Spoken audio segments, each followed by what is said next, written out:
Yes, you're the co-host, and you can Yeah. please adjust your camera a little more, man. Yes. Good evening, sir. Am I audible? Yes, yes, yes. Okay. Thank you so much, all of you, for having some patience. I got little late in joining because of the connectivity. Um, just give me a second. I'll start my presentation.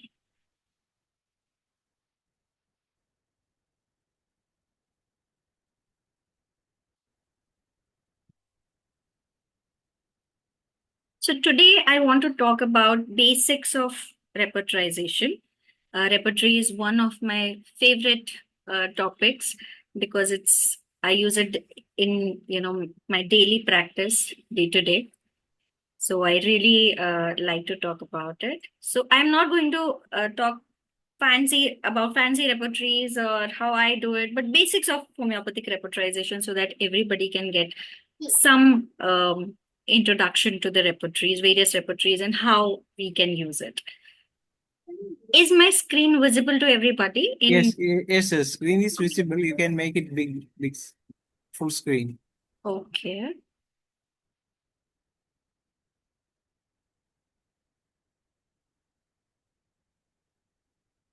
Sir, is it full screen now?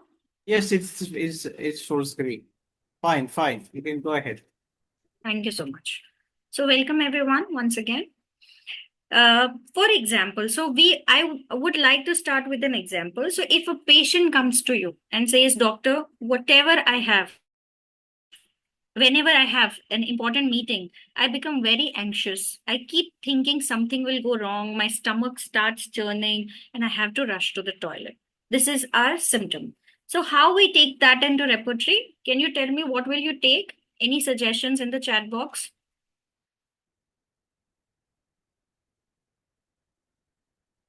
If you want to give any suggestion, you are free to write down that. I'll be very happy to read them. So, what will you repertorize? So many people will say anxiety. Yeah. Okay. Sir, Dr. Panda is directly giving us the remedy. It's a good choice, but this is about repertory. That's why I want to say that what kind of rubrics we can take. So, some people will say, okay, anxiety before an appointment. Some might say anticipation. Okay. We can also think of diarrhea from anticipation because he's saying that, okay, whenever I have an appointment, there is churning in my stomach. Good, good. In Hindi, we say good, good. And then I have to rush to the toilets. Fear of failure, maybe. Okay. It's little interpretation, but still, hurry. We can say hurry. And we can take mind and rectum separately. Okay. Or maybe none of these or direct a remedy, just like Dr. Panda. So we can do anything, but what I want to tell you about repertory today is that repertory helps us to reduce our biases, okay, to reduce our um, uh, of reduce our inclination to go to our favorite remedy, I would say. So that's how repertory helps us. And if we go systematically, we will be able to get good rubrics, good remedy, and remedy which we may not remember or may not always think about. Okay, that can be also present in the repertorization chart. So this is exactly repertorization. Patient will give you a story and we have to extract the rubrics or main symptoms out of it, and that is known as rubrics in the repertory. So rubric is nothing but a small symptom. So patient will give you a story and repertory contains rubrics, and between these two lies the most important instrument, that is your own understanding, the physician's understanding. How we can enhance that and how we can proceed, that we will talk about.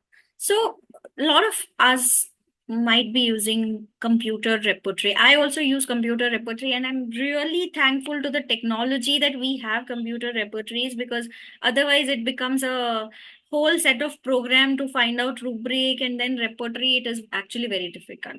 But a computer can only search a rubric. It cannot decide what is characteristic in your patient unless you first decide what matters. This is very, very important. So what is repertory? Materia Medica will tell you that, what can this medicine produce? So we all have provings and the entire Materia Medica data, which tells us that what are the symptoms of this particular substance, what it can produce. Repertory asks you that which medicine are known for this symptom. So it is a retrospective way of understanding Materia Medica, I would say. These are, two sides of the same coin. One tells you what it is, and one asks you that what kind of remedy it can be based on these symptoms. So Materia Medica moves from remedy to symptoms, and the repertory moves from symptom to remedies. This is the difference. The repertory is not a miniature Materia Medica. Many people will say this is same. That is not same.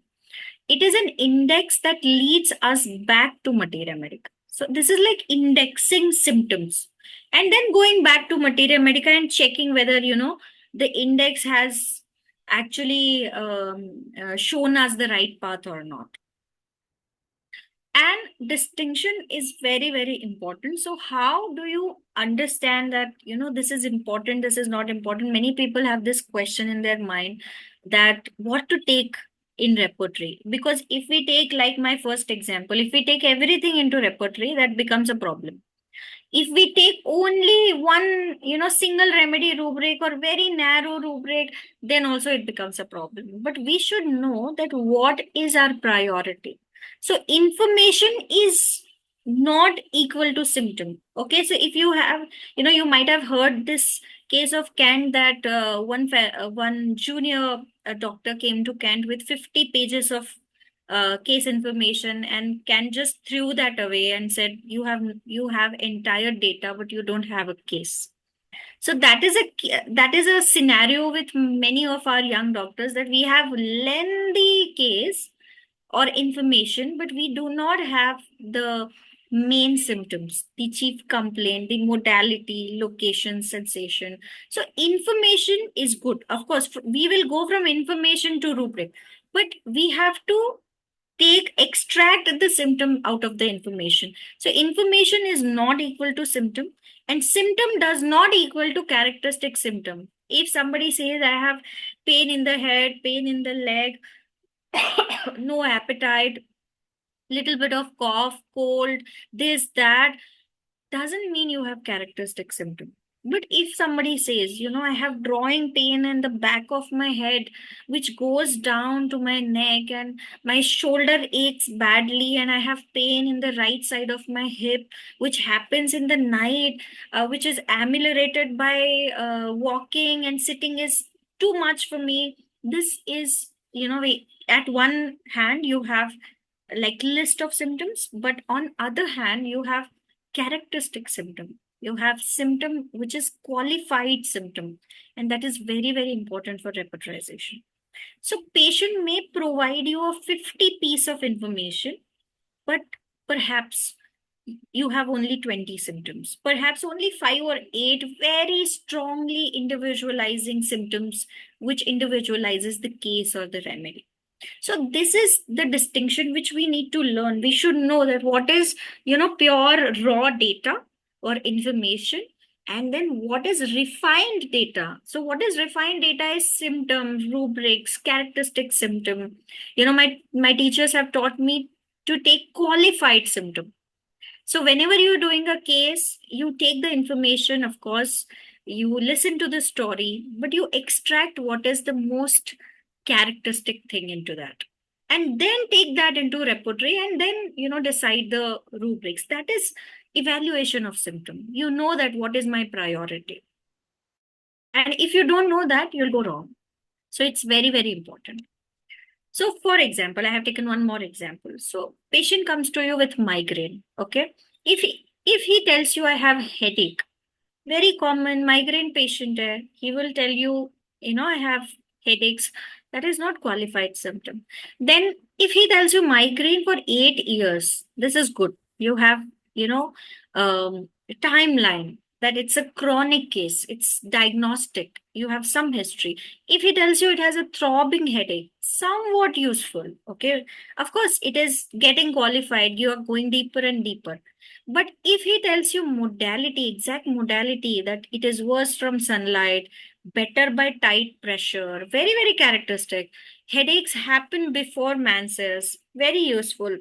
And then she tells you that extremely hungry during headache, very, sorry, unusual, very unusual. If patient tells you that, doctor, whenever I have headache, just before that I get hunger and I know that the headache is going to come. So this tells you a very unusual PQRS, peculiar, queer, rare, strange symptom. And headache becomes unusually irritable before headache.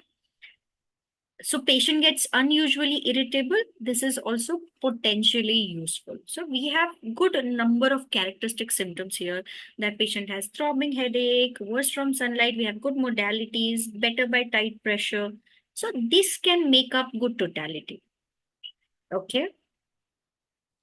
The repertorizing physician asks which information differentiates this patient from 10 other patients with the same diagnosis. So, if you are only handling same migraine cases, you won't give same bryonia, belladonna, nux vomica, natrimur, and gelsemium to every other person. Na? We are homeopaths, so we have to individualize the case. That's why jumping onto remedies very quickly or making some common prescriptions is not homeopaths work. Homeopaths work is, doing it individually and doing it with a lot of art. That's why homeopathy is art and science both. I always say this, that it's more art. Okay, but it's not less science. It's science plus a lot of artistic attitude. So, which information differentiate this migraine patient from 10 other migraine patients actually will give you the answer of your question. And that is the beginning of individualization. So, if you have, say, 5 cases of cough, analyze every case. And then you will understand that, what was the symptom in first case, second case, third case, fourth case, 5 case. 2 cases might be similar, but not everyone will be. And this is the beginning of individualization. And this will tell you what to take and what not to take. Whatever is common, don't take it. And for that, you need like Hahnemann said, you need knowledge of disease, knowledge of remedy. Because when you have knowledge of disease, then only you will know that, okay, this is symptom of the disease, not the patient, not the person. And that is very, very important for us, because if we don't have that knowledge, how will we differentiate? So the central skill in repertorization is, first is understanding data and what is symptom and what is peculiar, and then taking it to the repertory. But before taking it to repertory, the rubric conversion, a lot of people struggle with rubric conversion.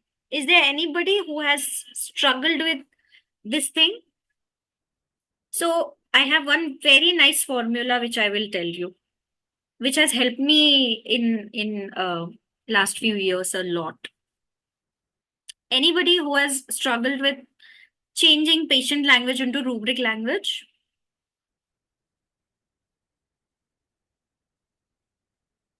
Or no? Nobody struggled. Okay. Okay, so some of you might have struggled with this. I have struggled a lot, and still today, some rubrics I just keep thinking, what can be the rubric for this thing. So I want to tell you that the central skill is, or the understanding which you should have is, don't repertorize words, repertorize meaning. So what I mean to say, when patient says something to you, you take it on a face value.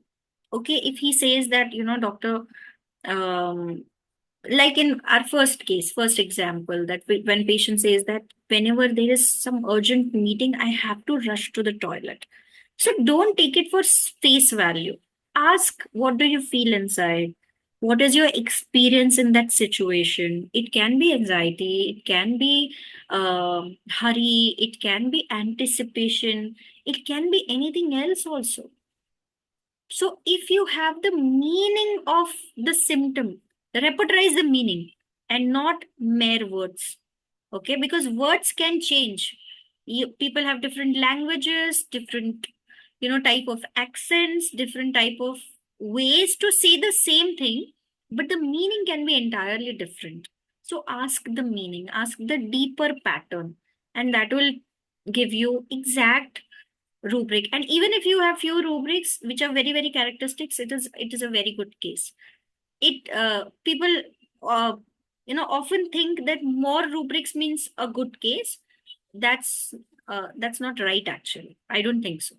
Okay, if you have good characteristic symptoms, that is also a very good case, even if you have few.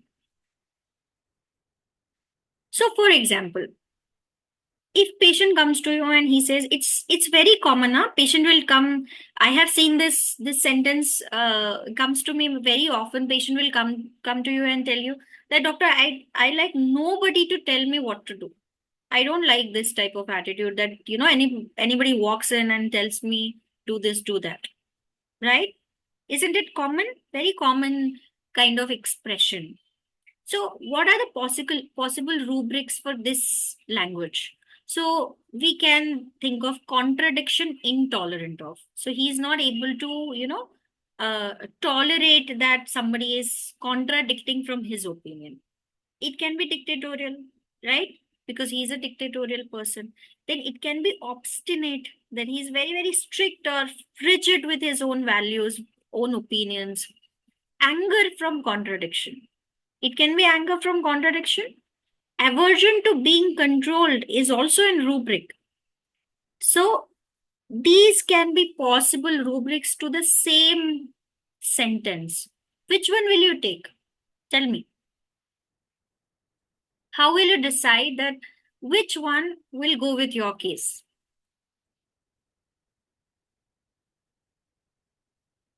Often this is also a dilemma when you have, two or three types of rubrics for one sentence and you don't know that which one to go with.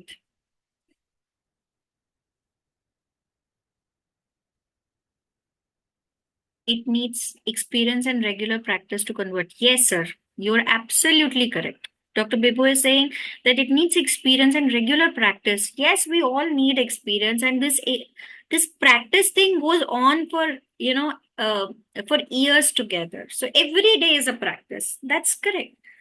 But we should know some tools also, okay, which would be helpful. Yes, Dr. Veena is saying should ask why to the patient. Yes. So don't ask why, but you can ask that what is the experience of this thing, or explain a little bit. So it can't be a direct question, but it can be an elaborate question. So when I don't know what to ask, I just ask patient to elaborate. I just say, okay, tell me more about it. Okay, and it is a very open-ended question. This is also art which Hahnemann has taught us through aphorisms. He always told us, please don't ask direct questions. Don't ask questions which has yes or no in the answer. They can ask, explain with a scenario. Perfect, Dr. Veena. Amazing. Yes. So I often ask my patients, give me an example of this thing. Nobody should tell you what to do. So they will tell you that, that day, doctor, my wife came and my wife said, okay, finish this. And I was so angry. I was like, who are you to tell me to finish this? Okay. Or my boss came and sent me an, file and said, okay, finish this by tomorrow and do it in this manner. I did not like it. So you can ask an example. You can ask to the patient to explain that. Okay, slowly you will understand. Like sir said, we need experience and practice. Create situations and observe. Yes, absolutely, sir. But these are not symptoms. They describe different phenomena. So all these rubrics are different. Okay, it has different meaning. For example, we can ask that what exactly happens when somebody tells you what to do. Okay, what happens in your system inside you? If he or she says, I immediately gets angry when somebody disagrees with me, you can take this rubric. Anger from contradiction. Okay, if somebody is not agreeing with them, they get angry. It is more qualified. Okay, it has more explanation, I would say. Then it is the right rubric. It can be the right rubric. If patient says, I want everybody to follow my instructions, I don't want to take instructions, doctor, I will give instructions, then it becomes dictatorial, isn't it? If a patient says, I simply refuse to change my decision, I will do what I want, this is obstinate. So these are not same. We have to understand the exact meaning of the rubric and exact meaning of what patient is saying. That's why I said, don't take words, take meaning. Repertorize the meaning. So I have devised this method, 5R method, I call it, for rubric formation. So if you are new to rubrics or repertorization, or even if you are already doing it, you can try this method and just let me know if it has worked for you or not. It will be really nice to get some feedback from you. So what I do is 5R. Okay. First is receive. So receive the patient's words as it is. Don't change anything. Write down as it is. So my first case is generally like that, first 4, 5 or 10 pages are like whatever patient is saying, I would just write down that as it is. Sometimes, it happens that because I see a lot of patients in Hindi language. So English is not my first language. So when I'm converting, I don't remember exact words. So I would just write down in Hindi and highlight that and then convert it into English later if I'm not able to remember the exact word. And the same happens with patients with other languages, other accent where you don't understand. I would just write down and try to convert it later, but as it is, no change at all. Even if I know what is the rubric for this, I won't write down the rubrics. Second, recognize. So what phenomenon is actually present? So you understand a pattern when you receive the case. So you try to recognize that pattern, that where it is going. Third is refine. So this is ask 1 or 2 questions. So I'll tell you about the case taking method, which I have learned from my teacher, Dr. Dinesh Chauhan. He always tells us there are 3 steps of case taking. First step is uh, passive case taking. So passive means the patient is telling you, you are just at the receiving end, you are writing as it is, you're not changing any data. This is passive. Second step of his framework is passive active. Okay, passive active is patient is telling you, you are trying to recognize a pattern and you are putting your own observations also along with patient, or you are asking 2 or 3 questions just to clarify, that what kind of symptom it is, what kind of modality it is. And third one is active means where you are in a very proactive state, you are asking questions and clarifying your doubts and drawing in pattern and then going to repertory or going to materia medica and selecting the remedy. So I really like, we all do that unknowingly, but he has named these 3 steps very beautifully. That's why I wanted to mention that. So this is like passive active state. Ask 1 or 2 questions, refine it, refine your information. Okay.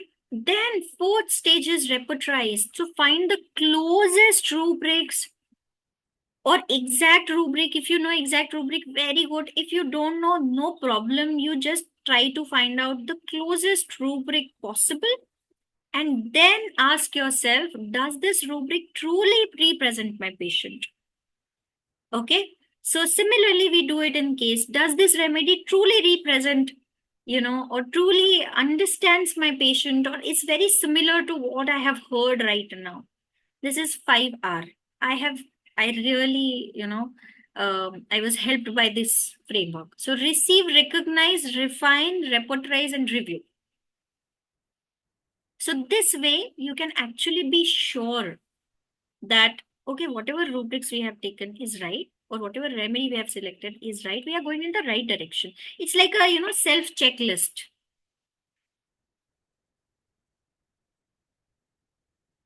पेट में दर्द है तो we have to write pain in the belly, not stomach or abdomen. Is it? Yes, sir. Yes, that's what I meant. That write exactly what patient is saying initially, and then you can go to go on and refining the thing. But we should not interrupt the patients in between because that just disturbs their flow of expressing. Okay, absolutely correct. Okay, let's go ahead. Then we talk about complete symptoms. So we all know this, okay, the LSMC framework, which Bonninghausen has given us, the location, sensation, modality, concomitant. So of course, you have to take location, very, very important. So this you can take in second part of your case taking, the passive active phase or even active phase, second or third step. So LSMC should be completed, then only you have good case. Sometimes you will get entire complete symptom, sometimes you get only 2 or 3 parts of that symptom, and that's fine. Whatever you are getting, just write it down. I want to add 2 more things into it. So good, you take location, sensation, modality, concomitant, but along with that also ask the patient cause of it. I casually ask my patients, what do you think is the cause of this thing? So recently, I'll tell you, I had patient who had cough, very bad cough she had. So she said, doctor, since 2 3 days I'm just fed up, I just don't like this, and she was very nagging. She was complaining of cough, and this viral fever is going on in my area, and it's very, very bad. Because the viral fever is not going for 4 days 5 days, fever is like 1023, cough, cold, all the common symptoms of viral fever along with some stomach symptoms. So she said, I have this bad cough that is mostly dry, and it happens in the daytime, and I'm just not able to stop it. She's a teacher basically, and she said, it really disturbs me when I take the classes. Do something about it. I took entire case, and I was about to give her spongia. Okay, I mean, I was thinking, not about to give, but I was thinking of spongia very constantly, because it was like, that splinter like sensation was there, this pine like noise was there in her cough. It was a dry cough, though it was not in night, but all the spongia classic symptoms were there. And then I casually asked her, what do you think has caused you this cough? She said there are 2 things. One is, a lot of teachers in my school had similar kind of cough cold. And second thing, most important is that I had cold milk a night before I had this. So I think this cold milk has aggravated my cough, because I never take cold milk. I just take hot milk. But that day, I was just lazy and I couldn't, make it warm. So I just took the cold milk, and that has caused me cough, I feel. I just went into repertory and saw cold milk aggravates, and I got Kali iode. And then I saw all the symptoms of Kali iode. It had,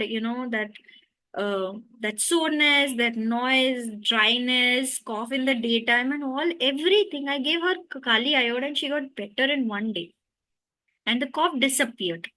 So patient many times will tell you exact cause, that okay, this is the cause. So I want to add causation with LSMC. And one more thing is altered state or associated general.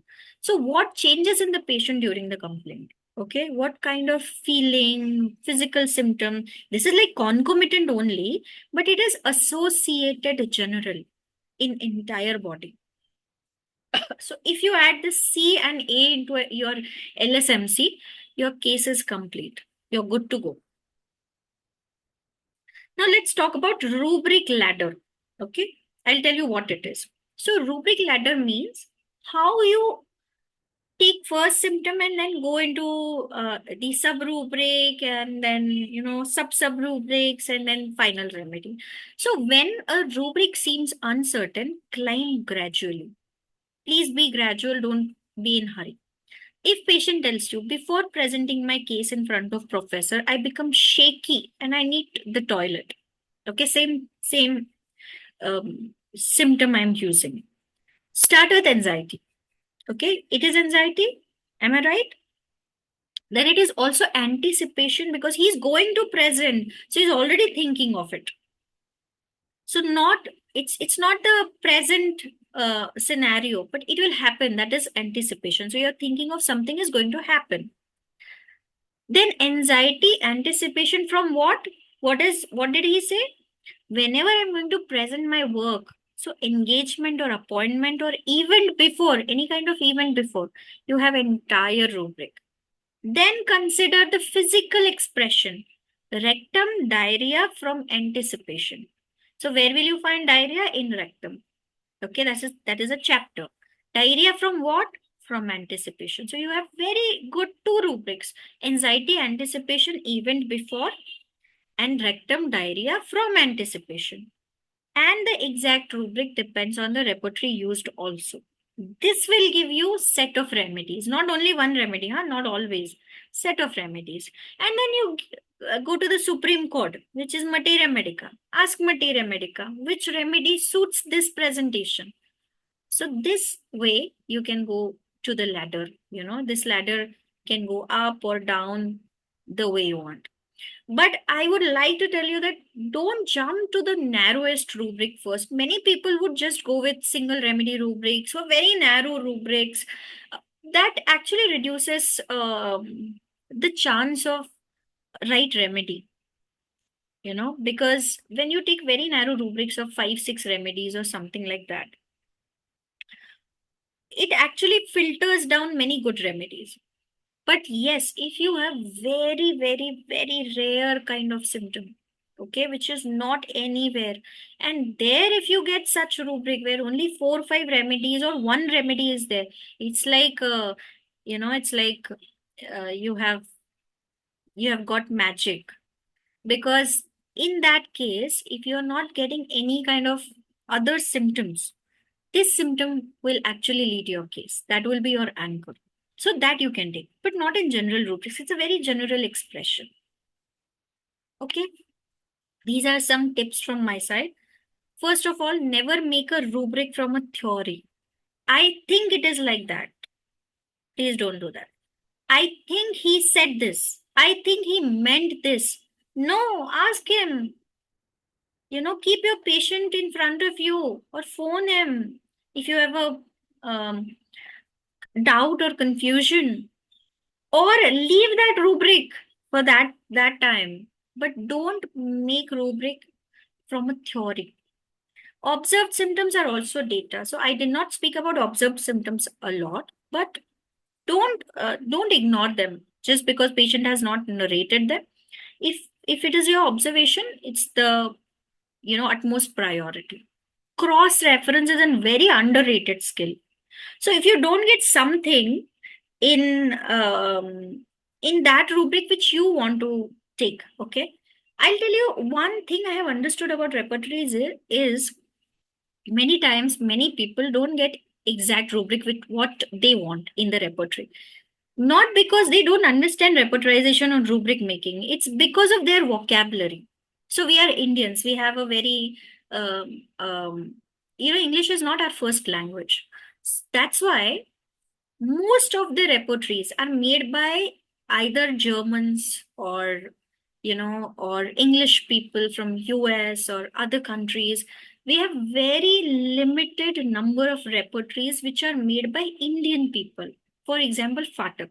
So I use Phatak a lot. So my vocabulary and Phatak's vocabulary can be same, but my vocabulary and Kant's vocabulary in like before 150 years will be entirely different. So what I understand today, these days you will see Gen Z people. All Gen Zs would talk with gestures and, with remarks and very small things. Their language is different. So if they make a repertory will be entirely different. But if Kant has made the repertory, and if I'm not able to find out the exact thing which I am searching in Kant, can be with some other name or some other phrase.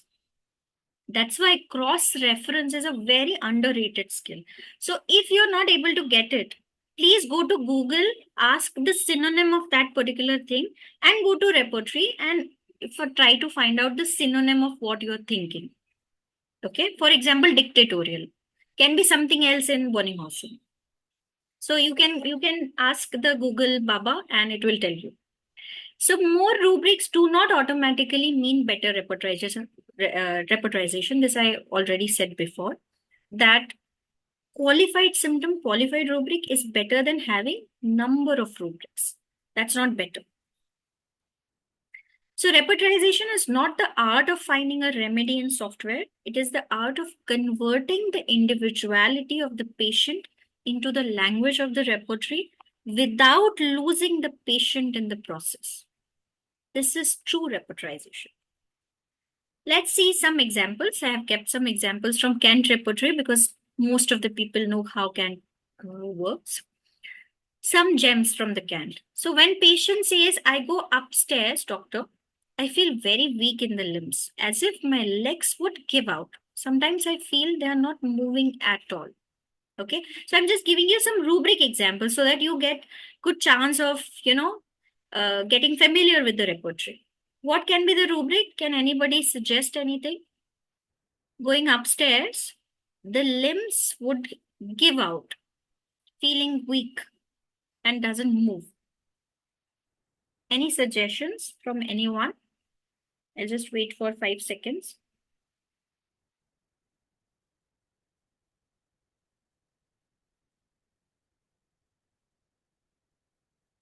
Weariness. Dr. Karunakar is saying weariness.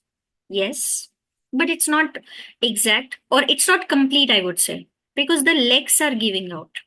Weariness is very broad, but it's correct. So see, I have taken weakness in lower limbs, ascending steps. It's the particular rubric in Kent. Weakness in lower limbs, ascending steps, and extremities, paralysis, knee sensation of ascending stairs. So as if they are not moving at all, as if they are paralyzed. This is a possible rubrics. Okay, you can take both or you can take just one. And look at the number of remedies. 12 and 1. Beautiful, isn't it? Okay. Rubric 2. I feel numb in the skin and whenever I rub that, I feel better. So numbness and rubbing ameliorates. What can be the possible rubrics or rubric?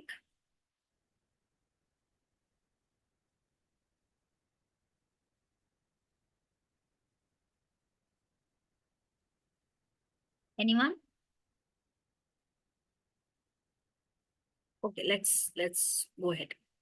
Skin formication rubbing ameliorates. Single remedy rubric in Canada.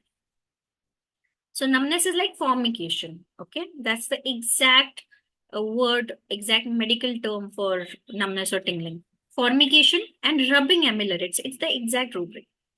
Zinc met. Eardrum laceration. Can you imagine this type of rubrics also present in the Kent's repertory? So he says, in here, if you go and see ulceration in tympanum, because what is eardrum? Tympanum. We have 7 remedies. Next, all sound sees far off. Very common presentation, I'll tell you. Many people will tell you, especially middle-aged and old-aged, that doctor ऐसे लगता है दूर से आवाज आ रही है. All sound seems to be far off. Have you heard this? Ever?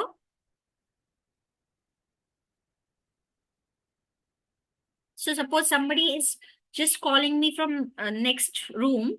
I feel as if it is, it's calling me from different world. Hallucination. No, sir, it's not hallucination.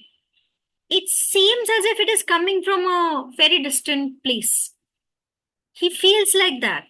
He doesn't hear that properly. It's not hallucination. See the rubric. See, hearing distant sound seems.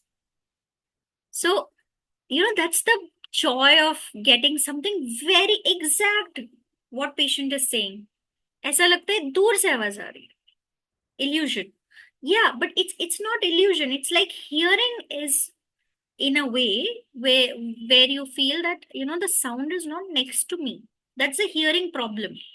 But yes, in our interpretation, if we interpret, it can be illusion as well. That's why asking the patient and getting exact rubric is exact feeling is very good.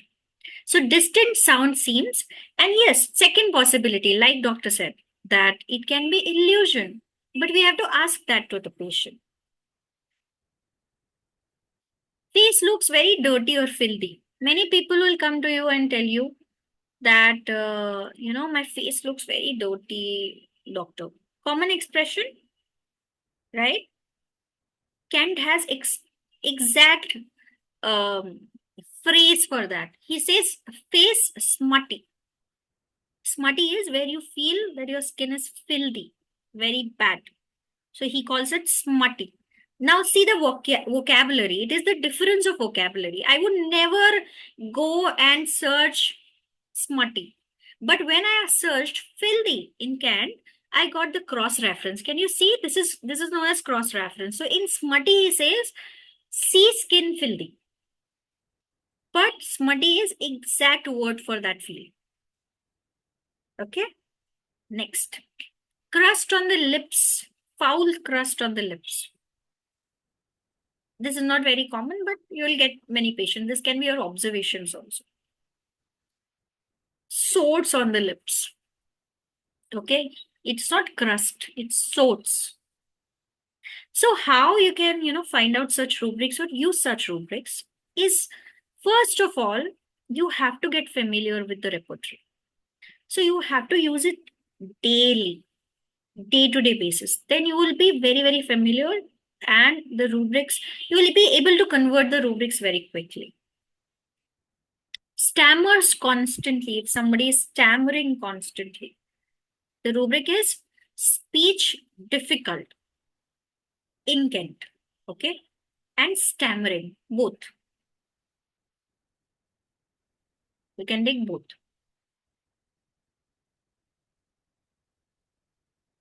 Hot burps, very frequent hot burps. Okay, I had a patient and she used to tell me constantly that doctor, my eructations are very hot.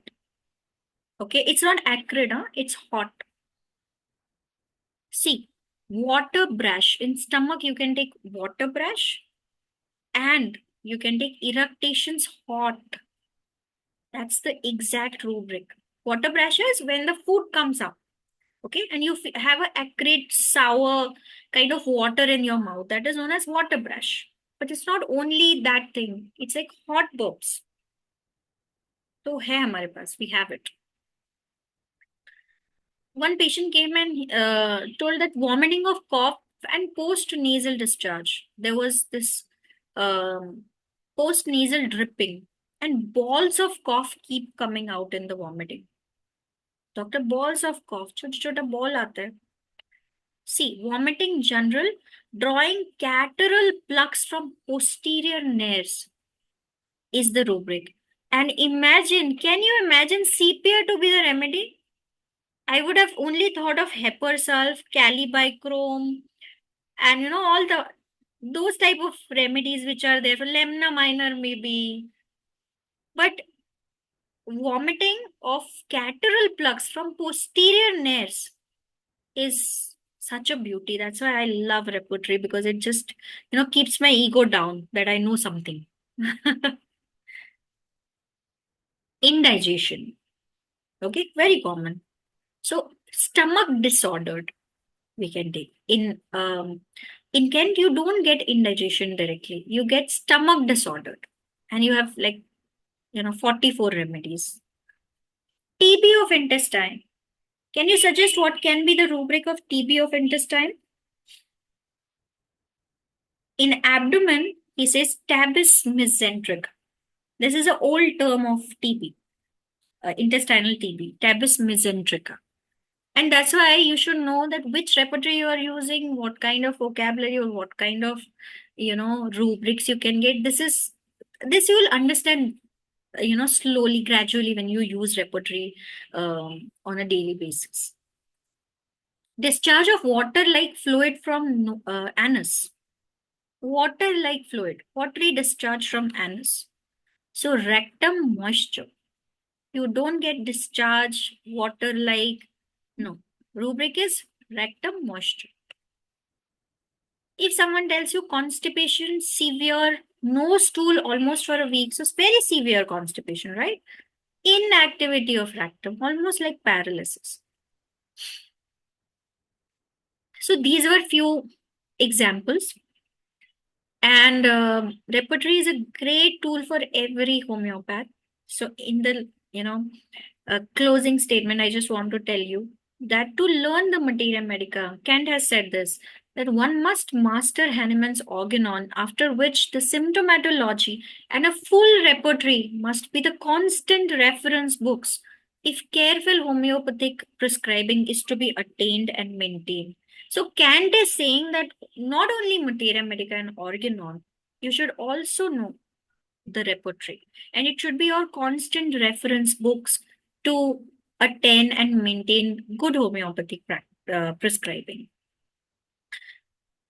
Like I said, repertory actually keeps your ego down. It gives you freedom from prejudice. So Hahnemann has already told us to be free from prejudice.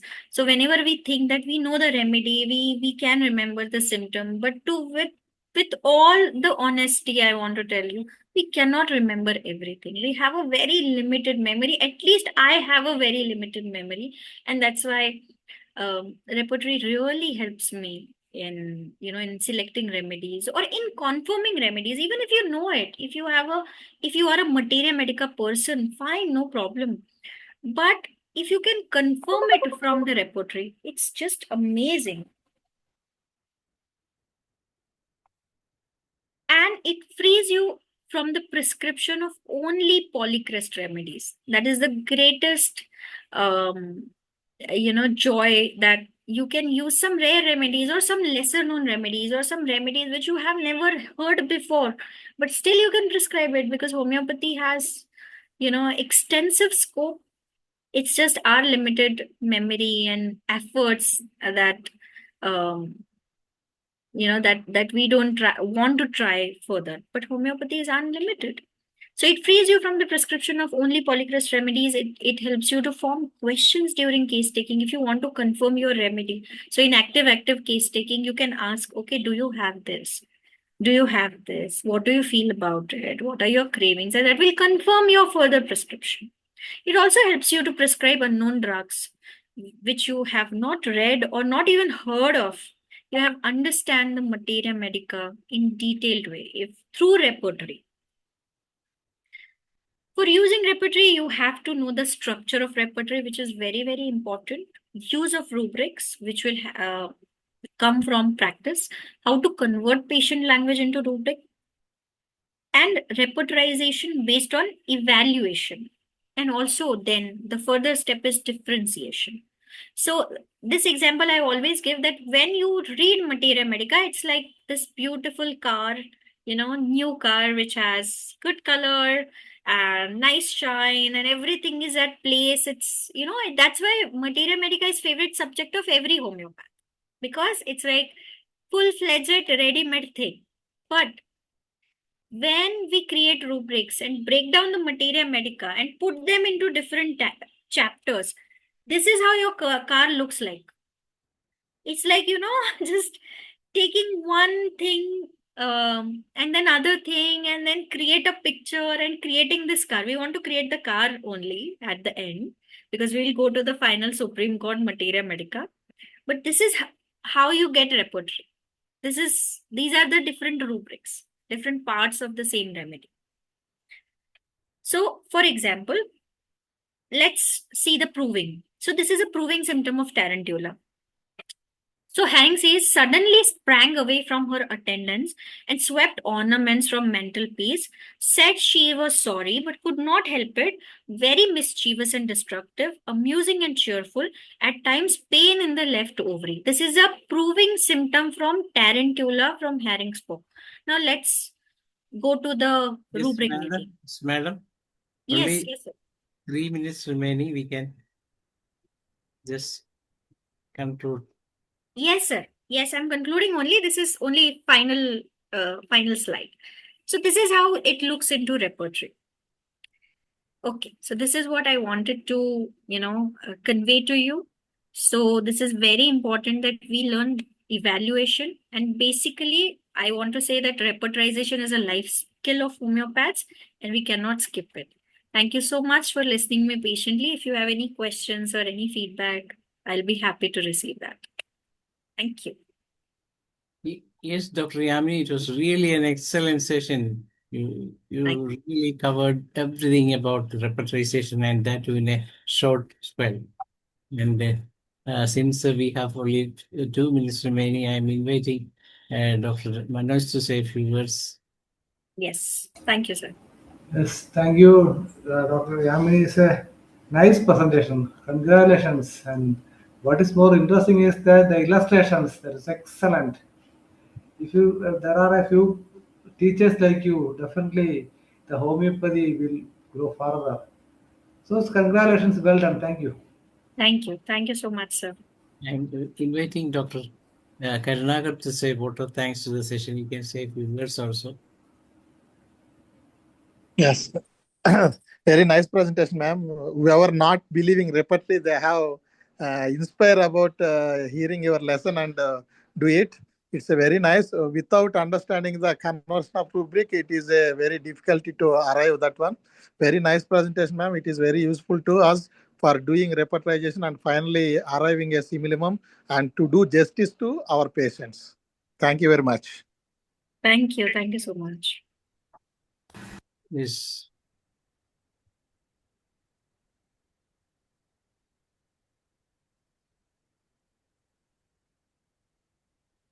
Yes, with that we come to thank you, Dr. Karnakar, Dr. Manoj, Dr.